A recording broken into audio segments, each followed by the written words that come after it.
안녕하세요, 디지코입니다. 오늘 영상에서는 내 컴퓨터의 모든 서체를 한눈에 볼 수 있는 그런 서체 견본집 PDF 파일을 프로세싱을 사용해서 만들어 보겠습니다.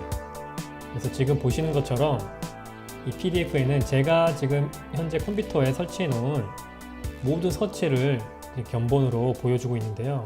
저 같은 경우는 이제 71페이지의 PDF 파일이 생성이 됐는데요. 이렇게 각 줄마다 다른 폰트로 같은 문장을 보여줌으로써 좀 더 편하게 한눈에 각각의 폰트들을 비교할 수 있도록 그렇게 해봤습니다. 이렇게 71페이지나 되는 그런 내용을 만약에 내가 인디자인에서 디자인한다고 하면 엄청난 시간이 많이 걸리겠죠? 그래서 오늘 영상에서는 이런 과정을 프로그래밍을 통해서 자동화하고 손쉽게 출력할 수 있는 그런 방법을 알아보겠습니다. 그럼 프로세싱 빈 스케치로 들어와서 계속 진행을 해보죠. 일단은 결과물이 PDF 파일이 될 것이기 때문에 먼저 스케치 메뉴에 가서 PDF 엑스포트 라이브러리를 임포트 하도록 하겠습니다. 그리고 기본적인 스케치의 셋업과 드로를 한번 써주고요. 사이즈는 꼭 크게 할 필요가 없는 것이 PDF 파일 자체가 기본적으로는 벡터 방식으로 표현이 되죠. 그래서 일단 작게 스케치를 셋업을 하고 나중에 출력을 할 때 키우거나 또는 뭐 일러스트레이터와 같은 프로그램에서 크기를 확대해주는 그런 방법도 있겠습니다. 일단 저는 뭐 A4 사이즈로 한번 해보려고 하는데요. A4 사이즈가 이제 밀리미터로 표현을 하면 210에 297mm가 되죠. 근데 210 곱하기 297로 이렇게 픽셀로 하게 되면 사이즈가 너무 작아서 사실 보면서 작업하기 좀 힘든 부분이 있기 때문에 제 컴퓨터 크기 안에 표현이 되면서도 어느 정도는 적당한 크기가 될 수 있도록 이걸 한번 2배를 해줘 볼게요. 너비는 420이 되겠고 297 곱하기 2를 하면 594 픽셀이 나오네요. 그래서 일단 사이즈를 이렇게 설정을 해 놓고 계속 작업을 하겠습니다. 오늘 영상에서 가장 핵심이 되는 그런 함수가 하나 있는데요. 프로세싱에서 이제 폰트, 그런 타이포그래피를 표현을 할 때 pfont라고 하는 그런 오브젝트를 사용을 해서 폰트를 로드할 수도 있고 뭐 생성할 수도 있고 그런 다양한 작업들을 할 수 있는데요. 이 pfont 클래스 자체에 딸려 있는 리스트라는 함수가 있습니다. 그래서 이 리스트라는 함수를 호출을 하면 지금 내 현재 컴퓨터에 깔려 있는 그 모든 폰트 이름들을 반환을 해줘요. 텍스트로 반환을 해주기 때문에 그것을 참고해서 매 줄마다 폰트를 바꿔가면서 그렇게 글자를 표현해 주려고 하는 게 제가 하고 싶은 것이죠. 그러면 먼저 프린트를 한번 해볼게요. 그래서 프린트 라인, 프린트 ln 함수를 사용해서 프린트를 해보면 뭔가 약간 경고 메시지가 나왔죠? 네, 경고 메시지, 약간 노란색의 경고 메시지가 나오고 아무래도 이제 폰트가 많이 깔려 있다 보니까 조금 시간이 걸린 후에 이렇게 이름들이 출력이 된 것을 볼 수 있습니다. 그래서 뭐 노토산스라든지 이렇게 각각의 폰트가 또 웨이트별로 스타일별로 이렇게 다 따로 나눠져서 이렇게 표현이 됐네요. 그래서 이제 여기 약간 경고 메시지가 나온 것은 이제 리스트 함수를 통해서 이름들을 출력을 하게 되면 그냥 일반 텍스트가 아니고 array, 그러니까 배열로 표현이 되거든요. 근데 프린트 라인은 이제 기본적인 간단한 텍스트를 출력하기 위한, 콘솔에 출력하기 위한 그런 함수이기 때문에 이 경우에는 array를 출력하기 위해서 print array라는 함수를 사용해서 다시 한번 출력을 해 보겠습니다. 이렇게 하면은 뭐 줄바꿈도 자동으로 되고 이제 인덱스가 이제 같이 나오죠. 그래서 몇 개나 있는지 알아볼 수가 있는데요. 저 같은 경우 이제 1066, 아마 0부터 시작을 했을 테니까 1067개의 그런 폰트, 그런 리스트 아이템들을 볼 수가 있습니다. 총 개수가 궁금하다면 이런 식으로 표현할 수 있겠죠. 프린트 라인이라고 해주고 프린트 리스트, pfont 리스트가 이제 우리가 배열인 걸 알았으니까 그 배열에 나는 길이가 궁금하다라고 해서 pfont 리스트의 길이를 한번 출력해 보면 네, 1067개라고 나옵니다. 그래서 이 정보를 가지고 pfont list 함수로 호출돼서 반환된 그 값을 가지고 우리가 한번 PDF를 작성해 보도록 하겠습니다. 여기 이제 draw 함수가 있긴 한데 저는 뭐 정적인 결과물을 한번 만들려고 하는 것이지 뭐 어떤 애니메이션이나 인터랙션이 필요한 것이 아니기 때문에 작성하는 모든 코드를 그냥 셋업 안에서 표현해 주도록 할게요. 이제 복수 페이지를 갖는 PDF 파일을 생성을 하려면 pgraphics pdf 오브젝트를 만들어서 거기다가 이제 뭐 next page를 함수를 써서 계속해서 페이지를 넘겨줄 수가 있거든요. 이런 부분은 제가 이전에 만들었던 PDF 라이브러리 사용법에 대한 영상을 보고 오시면 좋을 것 같습니다. 그래서 PDF 오브젝트, pgraphics PDF 오브젝트를 하나 생성을 해주고요. 여기 이제 begin record 함수를 써주도록 하겠습니다. 이제 첫 번째 패러미터는 이제 PDF가 되겠고, 두 번째는 문자열로 이제 내가 만들고 싶은 PDF 이름을 설정해 주면 되겠습니다. 저는 그냥 book.pdf라고 부를게요. 그렇게 해서 begin record가 실행이 되고, 여기 이제 우리가 코드를 넣어야 되는 거죠. 이제 for 루프 반복문을 사용해서 모든 폰트들을 한 번씩 디스플레이를 해주고, 페이지 끝에 다가가면 페이지를 바꿔주고, 그래서 모든 과정이 끝난 이후에 end record를 불러서 PDF 파일 저장을 올바르게 끝내주고, 그 이후에는 제대로 끝났다는 의미에서 한번 또 메시지를 한번 출력을 해주죠.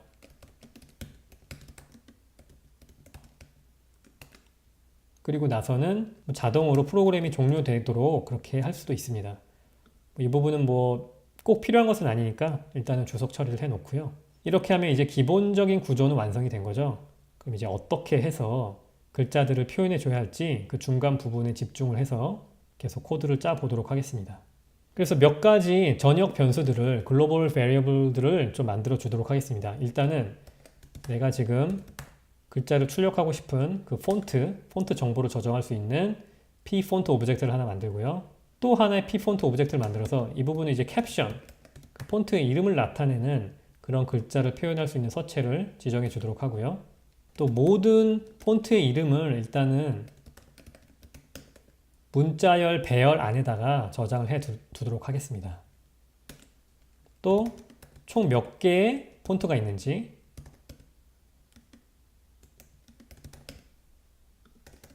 정보를 저장해 줄 수 있는 인티저 변수를 하나 만들고요.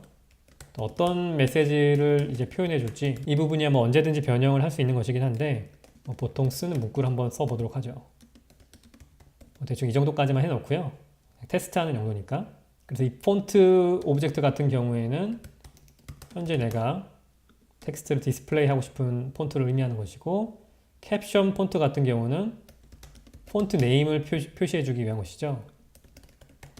그리고 all font names라는 이제 문자열 배열은 말 그대로 모든 폰트 이름을 일단 저장해 두는 그런 것이 되겠습니다. 그러면 이제 중간 부분으로 돌아와서 이 total이라는 변수 안에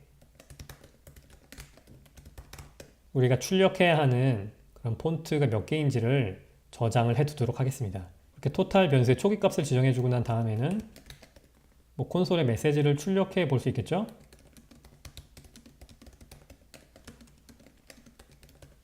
그리고 이제 pfont.list라는 함수를 이제 호출을 하게 되면 그 반환되는 값이 문자열의 배열이기 때문에 아까 우리가 만들었던 문자열 배열 all font names로 저장을 해 주도록 하겠습니다. 다시 한번, 그러면 이제 앞으로는 pfont.list를 부르지 않고 그냥 all font names 안에 이미 모든 문자열이 저장이 되어 있는 것이죠. 그러면 이제 for 반복문을 사용을 해서 처음부터 total까지, 그러니까 모든 폰트에 대해서 한 번씩 어떤 명령어들을 실행을 해줄 수가 있겠네요. 그래서 이 안에 들어갈 내용은 각각의 폰트를 화면에 표시를 하고 PDF 안에 저장을 하고, 또 화면의 끝에 갔을 때에는 페이지를 바꿔라. 그래서 이 부분만 완성을 하면 우리의 프로그램이 완성이 되겠어요. 그럼 여기서부터는 이제 기본적인 화면 레이아웃을 짜야 하는데요. 처음 폰트는 어디서부터 그려줘야 할까요? 어느 정도는 약간의 마진을 두고서 시작을 해야 되겠죠? 마진을 두고 쭉 쓴 다음에 줄을 바꾸고 또 줄을 바꾸고, 그래서 X로도 조금 움직이고 그 다음부터는 Y 값을, Y 좌표를 사용해서 계속해서 줄 바꿈을 해주는 그런 형식을 만들어 보도록 하겠습니다. 그럼 현재 X 좌표와 Y 좌표를 저장할 수 있도록 expose, wipers라는 두 가지의 변수를 만들어 주고요. 그다음 for loop 안에서 내가 디스플레이 하고 싶은 그 폰트를 생성해 주도록 하겠습니다.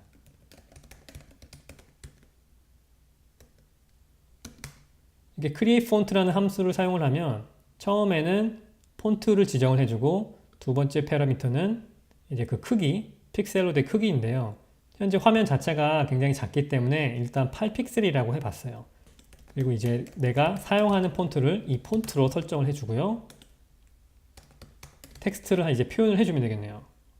그래서 어떤 텍스트 메시지를 표현해 줄까요? 아까 우리가 만든 문자열 변수가 있죠? 오브젝트라고 하는 게 더 정확한 표현일 텐데 어쨌든 스트링, 테스트 스트링을 사용을 해서 메시지를 써주고 우리가 만들어준 X 포지션, Y 포지션 이 변수를 사용해서 화면 좌표를 지정해 주면 되겠습니다. 그런데 X포드, Y포드의 어떤 기본값을 주지를 않네요. 그러면 대충 제 생각에 한 20픽셀 정도만 일단 떨어뜨려 놓고 글자를 그려보도록 하겠습니다. 그리고 매번 메시지를 표시한 다음에는 Y 포지션 값을 업데이트해서 줄바꿈이 되는 그런 느낌으로 가도록 하겠습니다. 그럼 여기까지 한번 작성을 해 놓고 다시 실행을 해볼까요? 네, 조금 시간이 걸렸는데요. 보통 이제 create font 함수를 쓰게 되면 좀 프로세싱이 많이 느려져요. 저 같은 경우는 거의 뭐 한 10초, 15초 정도 걸렸던 것 같은데 여러분도 왜 실행이 안 되지? 에러가 난 건가? 싶더라도 조금 더 참을성을 가지고 기다려 보시면 이렇게 자 디스플레이가 되는 것을 볼 수가 있습니다. 일단은 글자 크기가 좀 너무 작은 것 같고요. 이게 A4 사이즈라고 해도 좀 작은 것 같고 뭐 색깔 자체가 지금 설정이 전혀 안 돼 있네요. 기본 회색 백그라운드에 흰색 글자로 되어 있기 때문에 뭐 그 부분도 좀 수정을 해줄까요? 그럼 이제 제일 위로 돌아가서 백그라운드를 뭐 흰색으로 설정을 해줄 수가 있는데 여기서 주의해야 될 사항은 우리가 지금 PDF 파일로 모든 결과를 저장하려고 하는 것이라서 그런 어떤 색깔 변화라든지 뭐 다른 도형을 추가한다든지 이런 부분들은 꼭 비긴 레코드를 실행하고 나서 말하자면 녹화 버튼을 누르고 나서 추가해 줘야지 안 그러면 화면에는 제대로 표시가 되지만 PDF 안에는 그 내용이 포함이 되지 않을 수 있습니다. 그리고 스트로크는 빼주고 필 컬러, 그러니까 이 경우에는 텍스트 컬러는 검은색으로 설정을 해 놓고요. 다시 한번 실행을 해보죠. 네, 이제 흰 배경에 검은색으로 잘 표시가 되고 있네요. 그런데 이번에 실행할 때에도 시간이 상당히 오래 걸렸어요. 근데 지금 당장은 우리가 모든 폰트를 다 계산할 필요가 없이 사실은 이제 첫 페이지만 보고 기본적인 레이아웃을 짜주면 다른 페이지에서는 똑같은 레이아웃이 반복이 되는 거죠. 그래서 이 부분을 좀 줄여주면 좋을 것 같아요. 지금 같은 경우에는 저의 토탈 넘버로 폰트가 이제 1000개가 넘기 때문에 1000번 이상 이제 반복문이 돌아가고 있는데 그것 때문에 굉장히 느려진 것 같아요. 그래서 저는 그냥 20이라고 이제 임시로 바꿔놓고 나중에 진짜로 PDF를 만들 때가 오면 다시 토탈로 돌려놓도록 하겠습니다. 그래서 몇 가지 이제 추가를 좀 더 해줘야 될 것 같은데 20이라는 숫자가 여기서는 이제 마진이 되는 거죠. 위와 왼쪽에 마진이 되는 것이죠. 이게 우연히 이 20 숫자 20과 반복문 20이 같은 값이긴 한데 서로가 의미하는 바는 다르다는 점, 그 점은 참고하시고요. 또 캡션 폰트를 만들어 놨는데 아직 우리가 서체 이름이 무엇인지는 표시를 하지 않고 있어요. 또 이 메시지 자체도 좀 굉장히 작기 때문에 좀 키워야 될 것 같고 또 화면 끝에서 잘리지 않도록 어느 정도 y값이 커진 이후에는 if 조건문을 사용을 해서 다시 위쪽으로 돌려놓고 다음 페이지로 넘어가는 식으로 그런 식으로 좀 더 코드를 추가해 주도록 하겠습니다. 그럼 먼저 마진부터 설정을 해보죠. 그래서 마진 left라고 해서 20이라고 해놓고 20이라는 숫자를 쓴 대신에 마진 left만큼 움직여라. 마찬가지로 margin top이라는 변수를 만들고 y 포지션도 그에 맞춰서 초기 값을 설정해 주었습니다. 저는 좀 마진이 조금 더 있으면 좋을 것 같아서 뭐 30으로 특히 탑 마진을 30으로 바꿔놓도록 하겠습니다. 폰트 사이즈도 이제 키워야 되는데 직접 함수 안에 파라미터를 숫자를 표현하지 말고 변수로 해서 깔끔하게 이 위쪽에서 다 정리해 놓도록 하죠. 그래서 폰트 사이즈라는 변수를 만들고 한 12픽셀 정도로 해볼까요? 그럼 여기로 돌아와서 변수를 사용해 주면 되겠죠? 또 하는 김에 캡션 폰트 사이즈도 같이 변수로 만들어 주도록 하겠습니다. 이 경우에 좀 작게 6픽셀로 한번 표현을 해보겠습니다. 그러면 for 반복문 안으로 돌아와서 현재는 줄바꿈을 할 때 12픽셀씩 더해 주었는데 이제 Y 방향으로 우리가 일단 폰트 사이즈를 키웠기 때문에 이 부분이 커져야 할 것 같고 또 줄에 약간 여백이 있어야 우리가 캡션도 표현할 수가 있겠죠? 그래서 이 부분을 좀 테스트를 하면서 한번 살펴봐야 할 것 같은데요. 캡션 폰트 사이즈의 한 2배라고 해보겠습니다. 그렇게 하면 캡션을 그 사이 공간에 넣을 수 있는 여유가 확보가 될 것 같아요. 그러면 한번 실행을 다시 해볼까요? 네, 행간은 뭐 적절한 것 같고요. 이어서 이제 캡션 폰트도 한번 써보도록 하죠. 캡션 폰트 같은 경우는 이제 create 폰트 함수를 반복문 안에서 굳이 호출할 필요가 없는 것이, 기본 폰트 같은 경우는 매 줄마다 이제 새로운 폰트로 바꿔줘야 했는데, 캡션 폰트 같은 경우는 뭐 굳이 그렇게 하지 않고 하나를 정해놓고 계속 같은 폰트를 사용해주면 되기 때문에, 그래서 캡션 폰트의 경우에는 for 루프 안에 들어가기 이전에 create 폰트를 통해서 생성해 주도록 하겠습니다. 그리고 이 경우도 그냥 모노스페이스드라고 해서 시스템 기본 모노스페이스 서체를 그냥 사용하는 것으로 하고요. 사이즈는 바로 앞에서 설정한 캡션 폰트 사이즈 6픽셀로 지정을 해줬습니다.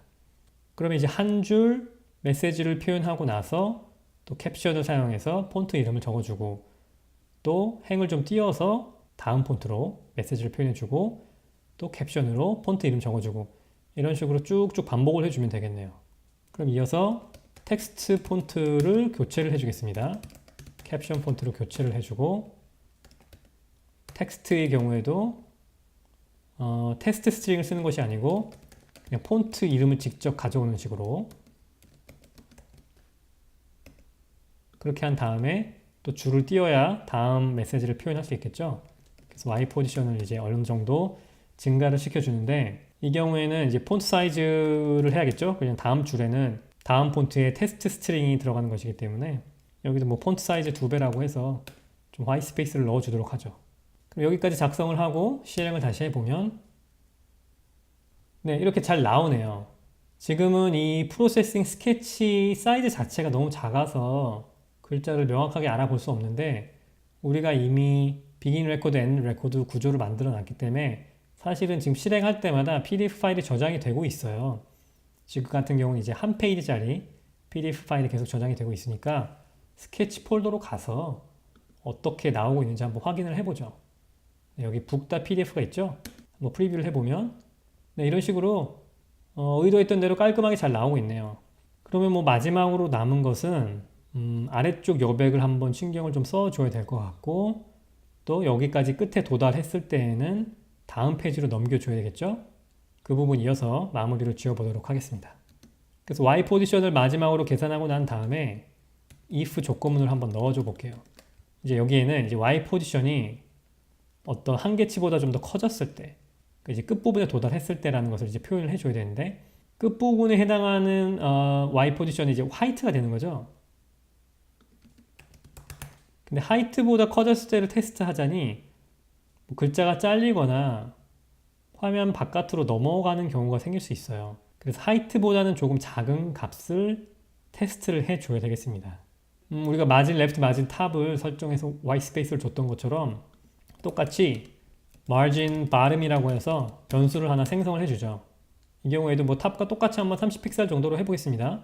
그래서 margin bottom이라고 하고, 이제 if 조건문이 이제 참이 되는 경우가 언젠지 보면 바로 이제 y 포지션이 화면 바깥으로 넘어가는, 그러니까 끝까지 도달했을 때가 되는 것이죠. 그 y 포지션을 다시 위로 돌려놓고 또 pdf는 다음 페이지로 넘어가도록 해줘야 되는데요. y 포지션은 초기화를 한다는 의미가 바로 마진 탑으로 다시 돌려놓는다는 것이 되겠고, pdf 오브젝트는 다음 페이지로 넘어가도록, 그리고 또 하나 중요한 것은 이 백그라운드를 한 번 더 리프레시를 해줘야 그 전 페이지에 쓰였던 결과물들이 화면상에 다시 표시가 되지 않겠습니다. PDF 파일 자체는 잘 생성이 될 수 있지만 또 우리가 화면으로도 테스트해야 되는 부분이 있기 때문에 이 부분을 추가해 주도록 하겠습니다. 그리고 한번 실행을 해볼까요? 이 경우에는 지금 끝 페이지를 보여주고 있는 것이죠. 계속해서 이제 pdf.next 페이지라는 함수를 통해서 반복문 안에 실행이 되면서 계속해서 페이지를 넘겨줬고, 마지막에 반복문을 빠져나왔을 때에는 우리가 제일 끝부분을 보고 있는 것이라서 끝에 여백이 지금 많이 남는 그냥 마지막 페이지만 보고 있는데요. 한번 book.pdf를 한번 살펴보면 이렇게 나오네요. 네, 그래서 끝부분 마진도 좀 잘 정리가 되었고, 제 폰트가 1000개가 넘는데 지금 2페이지밖에 저장이 안 됐어요. 그건 아까 제가 테스트를 하기 위해서 이 부분을 20으로 줄여놨기 때문이고요. 현재 디자인이 좀 원하는 대로 잘 나온 것 같으니까 토탈로 다시 변경을 해주고 다시 실행을 해볼게요. 이제는 좀 시간이 오래 걸릴 것 같은데요. 지금도 화면에 표시가 되지 않는 것은 계속해서 반복문이 실행이 되는 과정이 있기 때문입니다. 네, 완성이 됐고 마지막 페이지가 보이고요. 이렇게 PDF 파일이 생성이 됐습니다. 한번 프리뷰를 해보면 이렇게 굉장히 많은 페이지들이 잘 나오고 있고요.